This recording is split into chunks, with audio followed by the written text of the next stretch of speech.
Hey YouTube, it's ICU and welcome to the 181st episode of Best Tech Info and Rumors.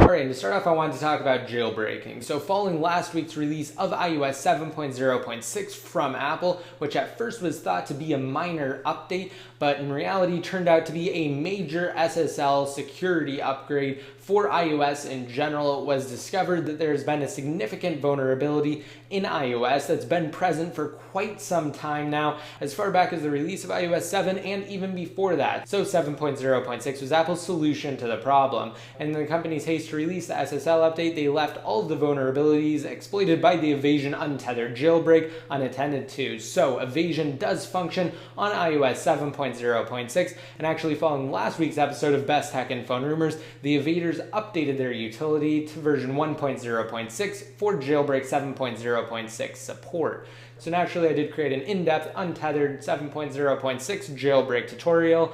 However, it wasn't actually mentioned officially in last week's episode because I do all of my recordings before the episodes air on Fridays. So at the time, Evasion 1.0.6 wasn't available to the public. I did, however, include a link to my tutorial video in last week's episode. I also detailed it in an annotation form and also in the description, but I'm just reminding you guys, if you're on 7.0.4 or a previous version of iOS 7, I highly recommend updating to 7.0.6 in order to take advantage of this opportunity to install the latest security patch. Now, in order to do so, simply open up iTunes, initiate a backup of your device, restore to 7.0.6 jailbreak following my tutorial, and then restore from your backup created inside of iTunes. I also detail that process in the video, and unfortunately you will not be able to jailbreak with a device that was updated via Apple's over-the-air update functionality, simply because jailbreaks cannot function on devices that were updated over-the-air wirelessly computer-free. So if that's the case for you and you're on 7.0.6 and you didn't update using iTunes, you will need to restore back to the firmware and then you'll be able to jailbreak. Again, just be sure to follow the steps that I previously mentioned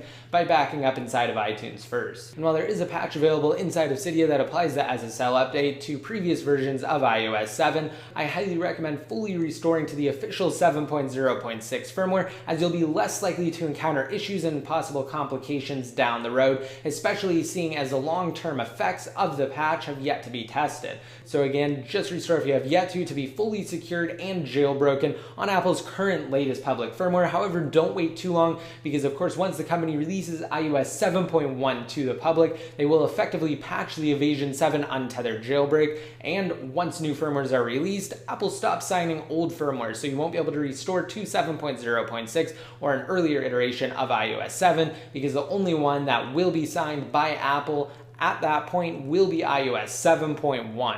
So like I've been saying, just be sure to do so sooner rather than later. Later though may actually be somewhat soon, in the middle of March, so roughly 2 weeks, when Apple is rumored to release 7.1 to the public, and of course in turn patching the Evasion Untethered Jailbreak. Now switching gears slightly to discuss another popular tech company, Samsung revealed the company's quote next big thing at their annual press conference in Barcelona, Spain. So that's right, the ever popular Galaxy smartphone line has received its yearly refresh. The company revealed its brand new Galaxy S5 flagship handset. So sure to be one of the top selling Android smartphones in 2014, this new S5 is a formidable foe for other devices in the mobile arena. Equipped with a 5.1-inch Super AMOLED 1920 by 1080 display and powered by both a 2.5 GHz quad-core processor and 2 GB of RAM, the S5 is guaranteed to be a smash hit amongst Android enthusiasts. The device also features a 3000 mAh battery, a 16 megapixel rear-facing camera, 2 megapixel front-facing camera, and thankfully the Galaxy S5 will be shipped with the latest iteration of Android, being 4.4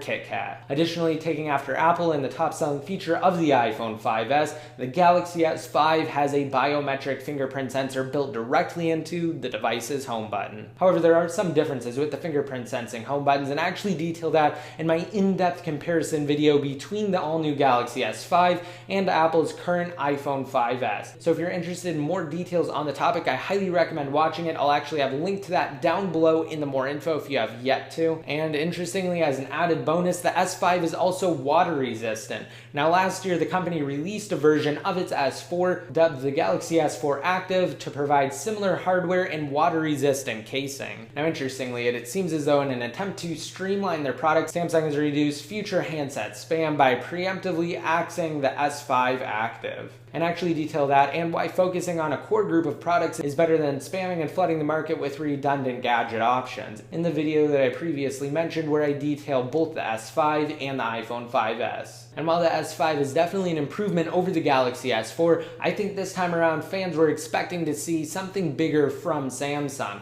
And what people have to realize is that big companies like Samsung and Apple don't revolutionize with every single one of their product refreshes. They simply can't do it. They wouldn't be able to generate enough profit if they did that every time, because of course they would run out of ideas and they'd run out of big innovations to incorporate into their products. So it seems as though this time, aside from offering a slightly bigger display than its predecessor, the S5 is mostly a minor and incremental update over the older and not even really close to being outdated Galaxy S4. Also, moving on, earlier this week I released my first official iOS app to Apple's App Store. If you're interested in downloading it, I will have a link detailing it down below in the more info, and I also go over why the app was released, the core concept behind it, why it was developed, and who I developed it with, being Marcus, who I've worked with on FreeAppLife previously. So if you guys are interested in that, and also my all-new Xbox One, PlayStation 4, and iPad Air giveaway that I'm holding around the app and centered entirely on the app, then just be sure to go to that video for complete entry details. Also, I just wanted to mention that Jailbreak Evasion, a site that I help manage, has undergone a change recently. The address has changed to jailbreakevasioninfo.com.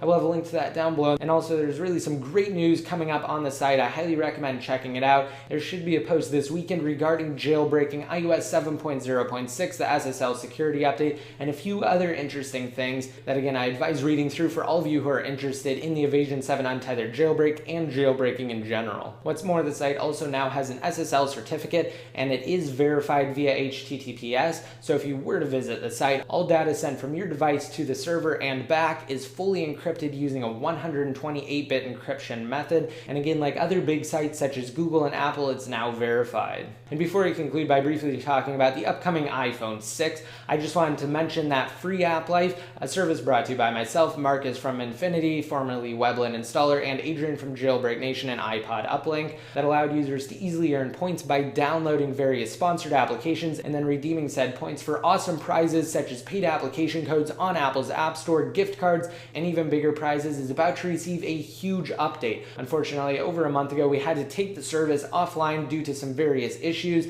Well, now FreeAppLife has been rebuilt in a native iOS app form. I will have more details for you guys on that in the days to come. We're currently in testing stages now, and again, just be sure to stay tuned for when we relaunch FreeAppLife under version 3.0.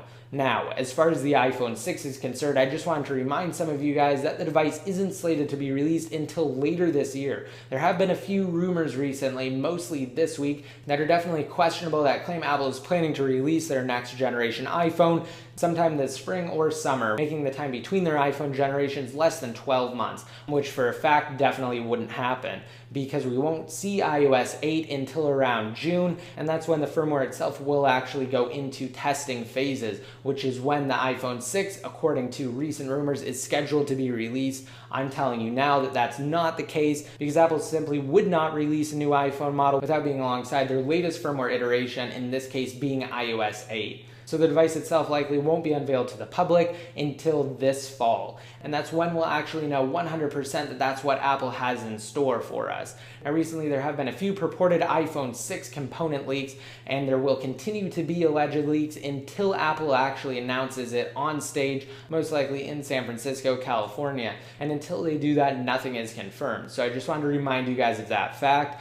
And if you guys like this video and if you want a chance to enter to win a $100 Amazon gift card, just be sure to rate it up, hit that subscribe button to be notified every time I release new videos, and leave a relevant comment down below in the comment section. Once your comment's been posted, you'll be automatically entered to win. And if you don't know what to leave in the comment section, try answering the question of the day. now that Samsung has officially unveiled their next generation Galaxy S5 smartphone, which actually isn't set to be released until April. What are your thoughts on the device? Do you like it? Will you get it in lieu of an iPhone? If so, why? Just anything you want to share on the topic, you can leave down below or on Jailbreak Tech Info. And of course, don't forget, if you guys want a chance to win either an Xbox One, a PlayStation 4, or an iPad Air, just be sure to visit the dedicated video on my new iOS app. And if you guys want to be updated more often, such as when I release new videos and cover jailbreak topics, just be sure to like me on Facebook, follow me on Twitter, add me on one of your circles inside of Google+, and follow me on Instagram at ICUID. Again, I'll have links to everything below, and until next time, this is ICU signing out.